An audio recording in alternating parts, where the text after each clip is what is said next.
अस्सलाम वालेकुम। आज हम लोग क्लास 11th की न्यू बायोलॉजी बुक के चैप्टर 1 का लेक्चर नंबर 3 देख रहे हैं।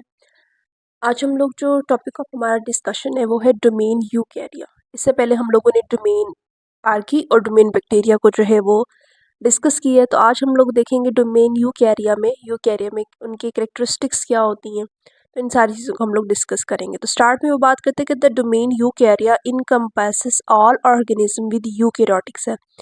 डोमेन यूकैरिया में तमाम वो ऑर्गेनिज्म आते हैं जिनके अंदर यूकैरियोटिक सेल होता है। यूकैरियोटिक सेल ऐसा सेल होता है जिसके अंदर मेम्ब्रेन बाउंडेड न्यूक्लियस और मेम्ब्रेन बाउंडेड ऑर्गेनेलीज जो होती हैं वो मौजूद होती हैं। अगर हम इसका वर्ड का वो देखें तो यू मीन ट्रू होता है हमारे पास, और कैरियन मीन होता है हमारे पास न्यूक्लियस। तो इट मीन्स इसके अंदर ट्रू न्यूक्लियस मौजूद होता है which are fundamentally different from the prokaryotic cell of bacteria and archaea. जो कि वो कहते हैं कि बुनियादी तौर पर मुख्तलिफ होता है प्रोकैरियोटिक सेल से बैक्टीरिया और आर्की के। Here are the general characteristic, यहाँ पे वो कहते हैं कि जनरल कैरेक्टरिस्टिक दी हुई है ऑफ द डोमेन यूकैरिया की, दैट जस्टिफाई करती हैं its classification as separate domain, कि इसकी जो क्लासिफिकेशन है वो अलहदा डोमेन की तरफ जो है वो की जाए। सबसे पहले हम लोग सेल स्ट्रक्चर देख लेते हैं। यहाँ पे बात करते हैं कि दे पोजेसेस यूकैरियोटिक सेल, इनमें यूकैरियोटिक सेल होता है विद ट्रू न्यूक्लियस के बाद उस enclosed bye a nuclear membrane, और वो न्यूक्लियस जो होता है न्यूक्लियर मेम्ब्रेन से बाउंडेड होता है, इनक्लोज्ड होता है उसमें। Cell have membrane bounded organelles, cell में मेम्ब्रेन बाउंडेड ऑर्गेनेलीज होंगी, जैसा कि हमारे पास माइटोकॉन्ड्रिया हो गया, क्लोरोप्लास्ट हो गया। क्लोरोप्लास्ट हमारे पास प्लांट और एल्गी में मौजूद होता है, एनिमल सेल में नहीं मौजूद होता। नेक्स्ट हमारे पास endoplasmic reticulum, Golgi apparatus, lysosome and peroxisomes, ये हमारे पास सारी मेम्ब्रेन बाउंडेड ऑर्गेनेलीज हैं जो कि सेल के अंदर पाई जाती हैं। Cell also have cytoskeleton, complex network of microtubules. अब साइटोस्केलेटन क्या होता है, हमारे पास कम्प्लेक्स नेटवर्क होता है माइक्रोट्यूब्यूल्स का। माइक्रोफिलामेंट्स होते हैं and intermediate filaments that provide structural support. अच्छा, अब ये जो तीनों तरह के हमारे पास ट्यूब्यूल्स हैं, माइक्रोट्यूब्यूल्स हो गए, माइक्रोफिलामेंट्स हो गए और इंटरमीडिएट फिलामेंट्स हो गए, ये क्या करते हैं कि स्ट्रक्चरल सपोर्ट प्रोवाइड करते हैं, इनेबल सेल मूवमेंट, सेल की मूवमेंट में हेल्प करते हैं, एंड फैसिलिटेट इंट्रासेलुलर ट्रांसपोर्ट, और सेल के अंदर जो ट्रांसपोर्ट हो रही होती है उसमें भी ये फैसिलिटेट करते हैं, हेल्प आउट करते हैं। नेक्स्ट हम लोग देखते हैं genetic material. There DNA is organised into multiple linear chromosomes. अब वो कहते हैं इसका जो डीएनए होता है वो ऑर्गेनाइज होता है मल्टीपल लीनियर क्रोमोसोम्स। क्रोमोसोम इस तरह एक्स शेप में बने हुए होते हैं। विद इन द न्यूक्लियस के अंदर DNA is associated with histone protein, और जब डीएनए होता है वो हिस्टोन प्रोटीन से बना हुआ होता है which help in the organisation and regulation of genetic material, जो कि जेनेटिक मटेरियल को ऑर्गेनाइज और उसको रेगुलेट करने में जो है हेल्प आउट करता है। नेक्स्ट है हमारे पास reproduction. Most eukaryotes undergo sexual reproduction involving meiosis and fertilisation. अब हम लोगों ने क्या देखा था, बैक्टीरिया और यूकैरिया में एसेक्सुअल रिप्रोडक्शन हो रही थी थ्रो बाइनरी फिशन, थ्रो फेगमेंटेशन, तो मुख्तलिफ प्रोसेसेस थे। लेकिन यहाँ पे वो कहते हैं कि यहाँ पे हमारे पास सेक्सुअल रिप्रोडक्शन होती है, मियोसिस इन्वॉल्विंग मियोसिस होती है, एंड फर्टिलाइजेशन, और जो एग होते हैं वो फर्टिलाइज्ड होते हैं, leading to the genetic diversity. Some eukaryotes can also reproduce asexually through mitosis. वो कहते हैं इसमें जो है कुछ यूकैरियोट्स होते हैं वो एसेक्सुअली भी रिप्रोड्यूस करते हैं बट थ्रू माइटोसिस। ठीक है, माइटोसिस के जरिए वो करते हैं, इनमें बाइनरी फिशन या इस तरह का कुछ नहीं होता। वो हमारे पास जो है हम लोगों ने ये चीज़ देखी थी कि माइटोसिस और मियोसिस डोमेन यूकैरिया और बैक्टीरिया में बिल्कुल नहीं होती। वहाँ पे एसेक्सुअल रिप्रोडक्शन भी डिफरेंट मीन्स से हो रही होती है, वो और तरीके होते हैं। यहाँ पे हमारे पास एसेक्सुअल रिप्रोडक्शन जो है वो माइटोसिस के थ्रू हो रही है, प्रोड्यूसिंग जेनेटिकली आइडेंटिकल ऑफस्प्रिंग, और इससे क्या होता है कि माइटोसिस से बिल्कुल जेनेटिकली आइडेंटिकल एक जैसे जो ऑफस्प्रिंग होते हैं वो पैदा होते हैं, मतलब उनकी जो अगली नस्ल होती है वो पिछली नस्ल के बिल्कुल एग्जैक्टली सेम होती है। complex cellular organization in multicellular eukaryotic cell differentiate into specialized type forming tissue and organ with a specific function। अब यहाँ पे कहते हैं कि मल्टी सेलुलर जो यूकैरियोट्स होते हैं, मतलब जिनमें एक से एक ही ऑर्गेनिज्म में बहुत ज़्यादा सेल होते हैं, उसमें वो सेल्स जो होते हैं वो डिफ्रेंशिएट हुए हुए होते हैं और वो स्पेशलाइज्ड काम करते हैं। पहले वो क्या करते हैं कि टिश्यू बनाते हैं, ऑर्गन बनाते हैं, और उन ऑर्गन्स का स्पेसिफिक फंक्शन होता है। जैसे अगर हम देखें टिश्यूज़ मिलके ऑर्गन्स बनाते हैं। ऑर्गन जैसे हमारे पास स्टमक हो गया तो स्टमक का काम है फूड डाइजेशन करना, ठीक है। उसके अलावा लंग्स है, ये हमारा ऑर्गन है, इसका काम है ब्रीथिंग का, मतलब ऑक्सीजन को और कार्बन डाइऑक्साइड को बाहर निकालना और ऑक्सीजन को बॉडी के अंदर लेके जाना। उसके अलावा अगर हम बात करें किडनीज़ की, तो किडनीज़ हमारे पास एक ऑर्गन है, उसका काम है हमारी बॉडी में एक्सेस वाटर को निकालना। और तो ये सारे काम जो है मतलब डिफरेंट डिफरेंट ऑर्गन्स जो होते हैं वो स्पेशलाइज्ड होते हैं फॉर स्पेसिफिक फंक्शन। नेक्स्ट हमारे पास आता है एवोल्यूशनरी रिलेशनशिप। तो eukaryotes are believe to have orientated through and endosymbiosis where certain prokaryotic cell such as mitochondria and chloroplast were engulfed by host cell leading a symbiotic relationship। इसमें हम बात करते हैं कि यूकेरियोटिक जो है वो बिलीव किया जाता है कि मतलब इसके अंदर ऑर्गेनेलिस किस तरह से है। तो जो प्रोकैरियोटिक सेल था उसके अंदर एंडोसिम्बियोसिस के जरिए, मतलब जैसे माइटोकॉन्ड्रिया और क्लोरोप्लास्ट जो है वो प्रोकैरियोटिक सेल ने अपने अंदर इंगल्फ कर लिए, ठीक है, अपने अंदर जो है वो निगल लिए होस्ट सेल से, मतलब जहाँ पर वो रह रहा था, लीडिंग आ सिम्बियोटिक रिलेशनशिप। और इससे सिम्बियोटिक रिलेशनशिप की मदद से जो है एवोल्यूशनरी वो यूकेरियोट जो है वो पैदा। फॉर एग्जांपल वो कहते हैं कि पहले जो सेल था वो प्रोकैरियोट था, मतलब इसमें कोई भी मेम्ब्रेन बाउंडेड ऑर्गेनेलिस वगैरह नहीं थी। फिर क्या हुआ, जैसे माइटोकॉन्ड्रिया या हमारे पास क्लोरोप्लास्ट हो गया, ये जिस होस्ट सेल पे रह रहा था उसमें से इसने अपने अंदर इस तरह से होल बना, इसके अंदर चला गया और फिर ये ऑर्गेनेलिस जो है इसके अंदर आ गई, तो इसने अपने अंदर इंगल्फ कर लिया। तो ये एवोल्यूशनरी रिलेशनशिप जो है वो दिया जाता है कि यूकेरियोटिक सेल जो है इस तरह से बना होगा। पास जो टॉपिक है वो है हमारे पास टेक्सोनोमिक हिरार्की। अच्छा, टेक्सोनोमिक हिरार्की में हम लोग क्या करते हैं कि हम लोग जो है on the basis of similarities, on the basis of characteristics, हम लोग जो है मुख्तलिफ जो ऑर्गेनिज्म होते हैं उनको क्लासीफाई करते हैं, उनको ग्रुप्स में डिवाइड करते हैं। तो यहाँ पे वो बात करते हैं कि the classification of living organism is organised into a hierarchical system that allow scientist to categorise and understand the relationship between different form of life. इसमें बात करते हैं कि साइंटिस्ट क्या करते हैं कि हिरार्किकल सिस्टम में लिविंग ऑर्गेनिज्म को ऑर्गेनाइज करते हैं ताकि वो उनको कैटेगराइज कर सके और उनके रिलेशनशिप्स को समझ सके मुख्तलिफ जो लाइफ की फॉर्म्स हैं उनके दरमियान। नेक्स्ट वो बात करते हैं कि this system include several level. अब इस सिस्टम के ना इस ग्रुपिंग की सेवरल लेवल्स हैं, जिन नॉन एज टेक्सा, जिनको हम लोग टेक्सा कहते हैं, सिंगुलर अगर हो एक ही वो हो तो हम उसको टेक्सॉन कहते हैं। Each representing a rank in the biological classification system. वो कहते हैं ईच जो टेक्सा होता है या ईच टेक्सॉन होता है वो क्या करता है, बायोलॉजिकल क्लासिफिकेशन सिस्टम में एक रैंक को रिप्रेजेंट करता है।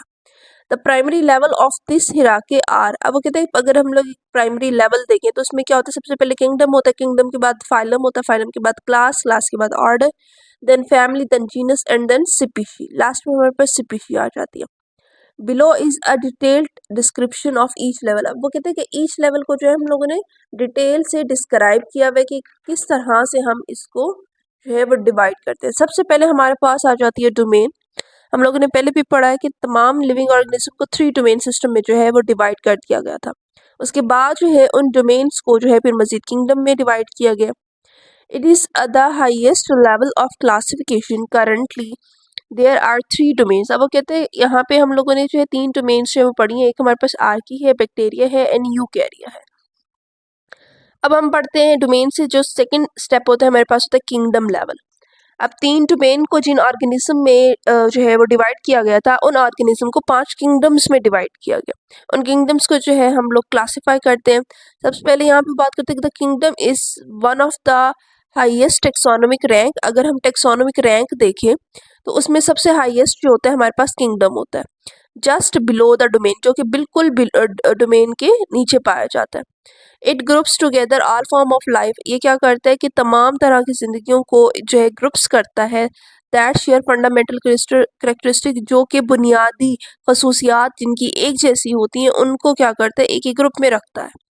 यहाँ पे बात करते हैं एग्जाम्पल, फॉर एग्जाम्पल वो दे रहा है कि इन द डोमेन यूकैरिया, वो कहते हैं डोमेन यूकैरिया में देयर आर सेवरल किंगडम्स। एक डोमेन यूकैरिया से सेवरल किंगडम्स हमारे पास बनते हैं, such as animalia, plantae, fungi and protista. अब ये यूकैरिया की जो है वो किंगडम्स है, ठीक है। इसमें हमारे पास कितने किंगडम्स है? एनिमेलिया में हमारे पास हम एनिमल्स को स्टडी करेंगे, प्लांट्री में प्लांट्स को, फंजाई में फंजाई को, एंड प्रोटिस्टा में प्रोटिस्ट्स को हम लोग स्टडी करेंगे। लास्ट टाइम हम लोगों ने जब आर्की और बैक्टीरिया को डिस्कस किया था तो हम लोगों ने एक बात उनमें कॉमन देखी थी कि वो दोनों ही हमारे पास क्या थे, मोनेरा जो थी किंगडम उससे क्लास जो है वो बिलोंग कर रहे थे। अब बाकी जो चार, अब 5 में से जो है 4 जो किंगडम्स है वो यूकैरिया में आ रहे हैं, ठीक है। और जो एक किंगडम है वो इन दोनों बैक्टीरिया और यूकैरिया और बैक्टीरिया और आर्की को जो है वो कवर कर है, जो कि हमारे पास मोनेरा है। तो इस तरह से हमारे पास 5 जो होते हैं वो किंगडम्स होते हैं, Monera, animalia, plantae, fungi and protista. तो ये 5 हमारे पास किंगडम्स हो गए। नेक्स्ट वो बात करते हैं फाइलम की, ठीक है। फाइलम वो कहते हैं कि is the next level of classification below the kingdom. वो कहते हैं फाइलम जो है वो किंगडम से अगला लेवल है क्लासिफिकेशन का। Organism within a phylum, organism जो होते हैं फाइलम में share a basic body plan. उनका जो बॉडी प्लान होता है ना वो तकरीबन एक जैसा होता है, बेसिक बॉडी प्लान होता है। एंड सिग्निफिकेंट स्ट्रक्चरल फीचर्स, और जो है सिग्निफिकेंट अहम जो है स्ट्रक्चरल फीचर्स होते हैं। यहाँ पे एग्जाम्पल वो बात बता रहे कि इन किंगडम एनिमेलिया, अब उन्होंने किंगडम एनिमेलिया की जो है वो एग्जाम्पल ले लिया। द फाइलम कॉर्डेटा, उसमें फाइलम जो कॉर्डेटा होता है include all the animal with notochord. वो कहते हैं उसमें जो तमाम एनिमल होते हैं उसमें क्या होती है, उसमें एक नोटोकॉर्ड होती है। नोटोकॉर्ड क्या होती है हमारे पास, एक जो है वो लाइंस की एक सेल की लाइन होती है जो कि फ्लेक्सिबल होती है और जो कि उनकी बैक में मौजूद होती है। इस तरह से सेल्स की लाइन होती है जो कि क्या होती है, ऐसे फ्लेक्सिबल होती है, ठीक है, फ्लेक्सिबल होती है और ये इनकी बैक में मौजूद होती है। और ये कौन कौन से जो है वो एनिमल्स में होगी, सच एस मैमल्स, मैमल्स में होती है, बर्ड्स में होती है, रेप्टाइल्स में होती है, एम्फीबियंस में होती है और फिशेस में मौजूद होती है, ठीक है। तो हमने इसको एक फाइलम में रख दिया जो कि हमारे पास क्या है, कॉर्डेटा है फाइलम। और इसकी बेस क्या है, मतलब किस बेसिक बॉडी प्लान के अकॉर्डिंग हम लोगों ने इनको सबको एक फाइलम में रखा है, वो है नोटोकॉर्ड हमारे पास। नेक्स्ट वो बात करते हैं क्लास की। क्लास वो कहते हैं order organises organism within a class. ये रहा क्लास हो गया हमारे पास। Class further divides organism within a phylum. अब वो कहते हैं क्लास जो होती है वो फाइलम की जो फर्दर डिवीजन होती है ना ऑर्गेनिज्म की, वो होती है हमारे पास based on more specific common traits. अच्छा अभी इसको किस पे, इसको मजीद कॉमन स्पेसिफिक ट्रेड्स की बेस पर इसको जो है वो बनाया जाता है। अब यहाँ पे एग्जांपल दे रहे हैं कि विद इन फाइलम कॉर्डेटा, वो कहते हैं फाइलम कॉर्डेटा में ही क्या होता है कि द क्लास मैमेलिया, जो क्लास हमारे पास मैमेलिया होती है, इंक्लूड ऑल मैमल्स, जिसमें तमाम मैमल्स आते हैं, विच आर कैरेक्टराइज, जिनको हम लोग कैरेक्टराइज करते हैं by having hair and memory glands. Memory glands हमारे पास मिल्क प्रोडक्शन ग्लैंड्स होते हैं, या फिर यूँ हम कह सकते हैं कि ऐसे हमारे पास एनिमल्स जिनकी जो फीमेल होती है उनकी चेस्ट से जो है वो मिल्क प्रोडक्शन होती है, वो एनिमल्स जो होंगे उनके अंदर मेमोरी ग्लैंड्स पाए जाते हैं और जिनके ऊपर हेयर्स पाए जाते हैं वो हमारे पास जो है हम उसको एक क्लास मैमल्स में रख देते हैं। तो हमने उसको मजीद उसकी प्रॉपर्टीज पर उसको मजीद कैटेगराइज कर दिया। नेक्स्ट हमारे पास आता है ऑर्डर। ऑर्डर में वो बात करते हैं कि ऑर्डर कैटेगराइज ऑर्गेनिज्म, और ऑर्डर जो है वो ऑर्गेनिज्म को कैटेगराइज करता है विद इन अ क्लास, जो क्लास के अंदर मौजूद है based on additional shared characteristic. अब ये मजीद जो है करेक्टरिस्टिक को जो है वो एडिशनल मतलब जो है वो स्पेसिफाई कर देते हैं एंड एवोल्यूशनरी हिस्ट्री, और एवोल्यूशनरी हिस्ट्री की बेस पर जो है हम इसको वो करते हैं। नेक्स्ट वो बात करते हैं यहाँ पे, अगर हम इसकी एग्जांपल देखें with in a class Mammalia, वो कहते हैं मैमेलिया की क्लास में द ऑर्डर प्राइमेट्स, अब ये ऑर्डर प्राइमेट्स की बात कर रहे हैं, इंक्लूड ह्यूमन, जिनमें ह्यूमन भी होते हैं, मंकी भी होते हैं एंड एप्स भी होते हैं, characterise by their large brain and opposable thumbs. अब वो कहते हैं उनको हम लोग कैटेगराइज करते हैं, कैरेक्टराइज करते हैं बाय देयर लार्ज ब्रेन, एक तो उनके ब्रेन जो है वो बड़े होते हैं, एंड अपोजेबल थम्स। अब अपोजेबल थम्स क्या होते हैं, अब अपोजेबल थम्स जो है इसका मतलब है कि जो हमारा हैंड है वो अगर हमारे उस हैंड का जो थंब है वो जब दूसरी फिंगर्स के टिप्स को जो है वो जो है टच कर सकता है, तो ऐसे हैंड्स को या फिर ऐसे थम्स को हम अपोजेबल थम्स कहते हैं। बट इसकी ज़रूरत क्या है, इसकी ज़रूरत है किसी भी चीज़ को अच्छी तरह से पकड़ने के लिए या ग्रास्प करने के लिए। फॉर एग्जांपल अगर ये मेरे पास पेंसिल है, मैं इसको अच्छी तरह पकड़ना चाहती हूँ, मैं इसको ऐसे करूँगी तो मेरा थंब जो है वो मेरी फिंगर्स के टिप्स को टच कर रहा है, तो इसको कहते हैं हम लोग अपोजेबल थम्स। अब वो कहते हैं ह्यूमंस में, मंकीज में, एप्स में ये कैरेक्टरिस्टिक पाई जाती है कि उनके अंदर अपोजेबल थम्स होते हैं और उनके अंदर लार्ज ब्रेन होता है। तो इस जो है मज़ीद इसकी करेक्टरिस्टिक के अकॉर्डिंग हमने इसको एक ऑर्डर में जो है वो कैटेगराइज कर दिया। नेक्स्ट हमारे पास आती है फैमिली। फैमिली में वो बात करते हैं कि family groups organism within order that are evenly more closely related. अब वो कहते हैं फैमिली जो होती है वो ऑर्डर में से उन ऑर्गेनिज्म को जो है मतलब वो उन ऑर्गेनिज्म की होती है जो मज़ीद ज़्यादा क्लोजली रिलेटेड करते हैं, sharing more precise common attributes, और वो मज़ीद जो है वो कॉमन जो है मतलब अपनी खसूसियात को शेयर करते हैं। जैसे अब यहाँ पे वो बात करें विद इन ऑर्डर प्राइमेट्स। अब प्राइमेट्स के ऑर्डर के अंदर the family Hominidae include great apes and humans. अब यहाँ पे उन्होंने क्या किया है, फैमिली एक बना दी है जिसमें हमारे पास ग्रेट एप्स और ह्यूमंस आते हैं। नेक्स्ट हमारे पास जीनस आता है। Genus is more specific rank with in a family. Genus जो होता है वो मजीद एक स्पेसिफिक रैंक होता है फैमिली का। Grouping species that are very close related and often visually similar. अब वो कहते हैं इसमें क्या होता है कि इसमें वो ऑर्गेनिज्म जो तो देखने में भी एक जैसे होते हैं, ठीक है। Within the family hominidae, वो कहते हैं फैमिली होमोनाइडी में the genus homo includes humans and the our closest extinct relatives. अब यहाँ पे कहते हैं फैमिली होमोनाइडी में इंसान आते हैं और हमारे जो बहुत ज़्यादा क्लोजेस्ट रिलेटिव्स थे जो कि अब एक्सटेंट हो चुके हैं, अब बाकी नहीं रहे, ठीक है, नापैद हो चुके हैं, उनको जो है हम सेम फैमिली में इंक्लूड करते हैं, सेम जीनस में इंक्लूड करते हैं। नेक्स्ट हमारे पास लास्ट में आती है स्पीशी। अच्छा जी, स्पीशी वो बात करते हैं, species is the most specific level of classification. सबसे स्पेसिफिक क्लासिफिकेशन का जो लेवल है वो हमारे पास स्पीशी होती है, because representing a single type of organism. इसमें सिंगल टाइप के ऑर्गेनिज्म पाए जाते हैं, ऐसे ऑर्गेनिज्म जो आपस में जो है इंटरब्रीड भी कर सकते हैं, फर्टाइल अपने जैसे ऑफस्प्रिंग पैदा करते हैं, मतलब एक ही तरह के होते हैं बिल्कुल। Member of a species can interbreed. अब कहते हैं स्पीशी के मेंबर जो होते हैं आपस में इंटरब्रीड कर सकते हैं, प्रोटाइल फर्टाइल ऑफस्प्रिंग, और अपने जैसे ही फर्टाइल ऑफस्प्रिंग भी प्रोड्यूस कर सकते हैं। Within the genus homo, वो कहते हैं होमो जीनस में the species homo sapiens refer to modern human. अब यहाँ पे एक स्पीशी है जैसे ह्यूमंस की, तो वो एक एक ही मतलब सिर्फ ह्यूमंस ही उस स्पीशी में आएंगे, और कोई हम ये मंकीज को स्पीशी में नहीं रख सकते, या किसी चीज़ को हम लोग चाहे वो ह्यूमंस से दिखने में मिलते जुलते ही क्यों ना हो, नहीं, हम लोग उनको एक ही स्पीशी में नहीं रख सकते। एक ही स्पीशी में सिर्फ हम लोग एक ही उसको रखेंगे, जैसे ह्यूमंस है तो वो सिर्फ अलहदा जो है स्पीशी में आएंगे। नेक्स्ट हमारे पास यहाँ पर कुछ टेक्सोनोमिक रैंक्स दी हुई हैं, ठीक है, कुछ मतलब लिविंग ऑर्गेनिज्म की, जैसे हमारे पास ह्यूमन की दी हुई है, स्पैरो की दी हुई है और अनियन की दी हुई है। अगर हम स्टार्ट में देखें तो डोमेन में दो तीनों जो है वो बिल्कुल एक जैसे हैं, ठीक है, तीनों सेम डोमेन शेयर कर रहे हैं।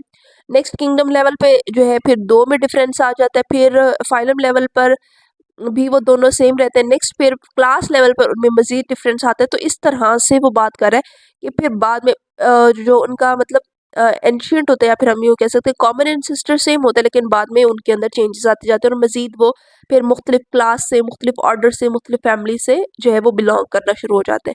तो अगर हम ह्यूमन, स्पैरो और अनियन की डोमेन देखें तो ये तीनों ही यूकैरिया है हमारे पास। अगर हम किंगडम की बात करें तो होमो सैपियंस मतलब ह्यूमंस जो है वो एनिमेलिया है, स्पैरो भी एनिमेलिया है, लेकिन अनियन जो है हमारे पास, ये हमारे पास ग्रुप किंगडम प्लांटी से बिलोंग करती है। फाइलम अगर देखें तो ये हमारे पास मैमल्स में आती है, और ये भी हमारे पास वो कॉर्डेटा में आता है, और ये भी हमारे पास कॉर्डेटा में आता है।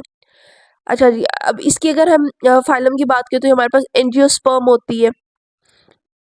क्लास अगर हम देखें तो एनिमल की क्लास मैमल्स होती है, क्योंकि मैमल वो ह्यूमंस की क्लास होती है वो मैमल्स होती है, मैमेलिया, क्योंकि ह्यूमंस की जो फीमेल है उनमें मेमरी ग्लैंड्स भी होते हैं और इनके ऊपर हेयर भी होते हैं। जबकि अगर हम स्पैरो की बात करें तो ये हमारे पास एव्स आ जाती है, ये मैमल्स नहीं होते। और अगर हम अनियन की बात करें तो हमारे पास मोनोकॉट होते हैं। नेक्स्ट हमारे पास ऑर्डर आता है, ऑर्डर प्राइमेट्स, और ये हमारे पास पेस्ट्री फॉर्मर्स, और ये हमारे पास है एस्पराजिलेस। फैमिली हमारे पास होमोनाइडी है, इसकी हमारे पास पेस्ट्रीडाई है, और ये है हमारे पास एमायरली डेकी। नेक्स्ट हमारे पास जीनस चाहिए, होमो है, इसका पैसर है और इसका एलियम है, species homo sapiens, Passer domesticus and Allium cepa. तो ये हमारे पास मुख्तलिफ जो है चीज़ों की जो है पूरी टेक्सोनोमिक रैंक दी हुई है। तो यहाँ पे हमारा टॉपिक जो है कंप्लीट हो जाता है। इंशाल्लाह नेक्स्ट लेक्चर में हम लोग जो है नेक्स्ट टॉपिक को स्टडी करेंगे। तो इस तरह से हम लोगों ने क्या देखा कि हम लोगों ने पूरी जो है टेक्सोनोमिक रैंक को जो है स्टडी किया। यहाँ पर एक फिगर भी दी हुई है। यहाँ पे वो बात करते हैं कि ऑल ऑर्गेनिज्म जो है सेम इंसेस्टर से आए, फिर उससे 3 डोमेन्स बनी, मतलब डोमेन्स बनी, डोमेन से हमारे पास किंगडम बना, किंगडम से फाइलम, फाइलम से क्लास, क्लास से ऑर्डर, ऑर्डर से फैमिली, फैमिली से जीनस, जीनस से स्पीशीज। और ये सारा कुछ क्यों हुआ? ये उनकी जैसे जैसे हम लोग करेक्टरिस्टिक को जो है स्पेसिफिक करते गए तो वो मज़ीद जो है छोटे छोटे ग्रुप्स में डिवाइड होती गई और ग्रुप्स बढ़ते चले गए। तो ये हमारे पास सारी जो है डिवीजन जो है वो इसी बेस पर हुई है। तो आई होप आपको मेरा लेक्चर जो है वो पसंद आए। तो प्लीज़ अगर आपको मेरी वीडियो जो है लेक्चर पसंद है तो प्लीज़ मेरी वीडियो को लाइक करें और मेरे चैनल को सब्सक्राइब करें। थैंक्स।